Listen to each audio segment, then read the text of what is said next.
Hey, welcome back to the channel, guys and gals, friends and pals. We are out in the garage today and we are playing with a bunch of multiple different things. We just finished up the stereo in the truck. Had only one speaker in the whole truck, the center dash speaker. So I started taking it apart and the guy had his own system in there, a big amp, and basically bypassed the factory head unit and the amp.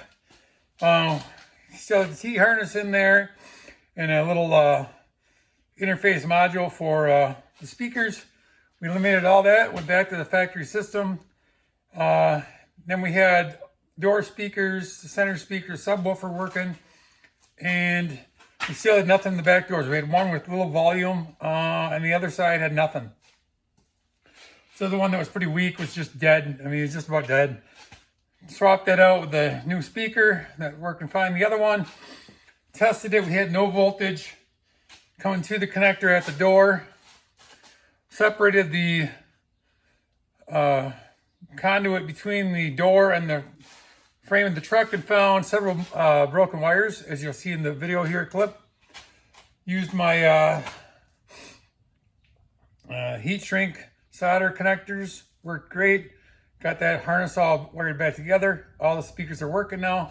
So let's go take a look. And I'm out in my truck messing with my stereo. When I got the thing, it only had one speaker working. Initially, I thought that they had an issue with the amp or something, but in investigating, the guy had a big system in there with a big amp, bypassed all the factory stuff, and must have had his own speakers in there. Anyway, so we've been going one at a time, kind of picking through stuff. We got the new sub in there, wired that in. It's actually a factory Sony sub, works really good. But right now I just have the center dash speaker and the sub. And so I started taking panels off to check out the speakers and see if I had broken wires or anything. And let me show you what I found. So I pulled off the A-pillar, just flipped it around, and that could be a problem. No speaker wires going to it at all. So I'm guessing the guy got rid of these little tweeters at one point. So I'm assuming that every one of my speakers is going to be basically disconnected because he had swapped out whatever he'd put in there. So now we get to trace that down and get these back where they belong. Well, as usual, this escalated pretty quick. So started pulling the speakers off, get the wiring figured out, and I got this crazy interface amp module up top here, which I think is part of the aftermarket radio. I'm not sure. The guy put in.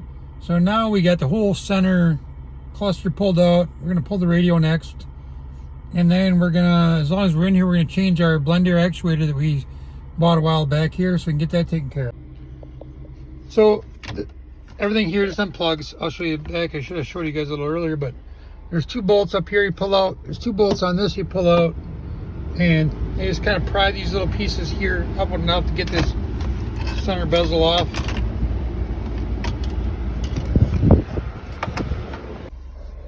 Now that that's off, let's see what we got here. Well, you can tell the guy just threw this back in here. I got no screws in the top part of this deck. It's just hanging loose. That's classy. Anyway, so we're gonna get this all pulled out. I'll get you back to that actuator and we'll show you what we got going on. Now we got a bunch of plugs back there. We got to go through and unplug and get out of the way so we can get this unit out of here.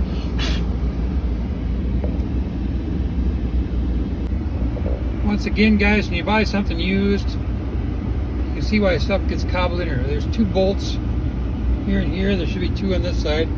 Neither one are in, of course. So I have to pick up some screws. So just so you guys see, there's a couple plugs. You got your, looks like your antenna wire there and your main harness. For the head unit here, we get that unplugged and pull it out of the way. Okay, guys, right there is our blender actuator. Since we get the radio out now, we can get that in there and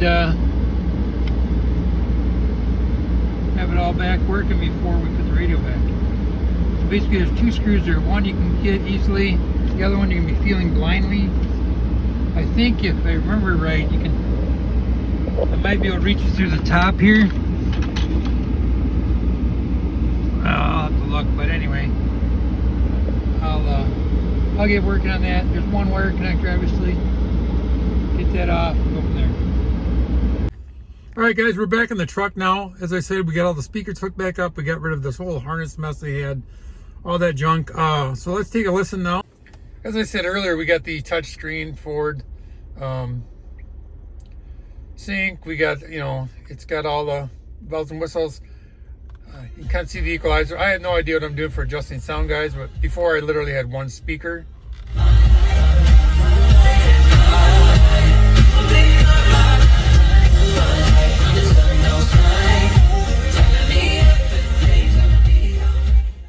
As you can hear, all the speakers are working fine now. I'll probably not have that ever that loud, but I just wanted all the speakers working. Thanks for watching. Hope you enjoyed this video and hope it's helpful.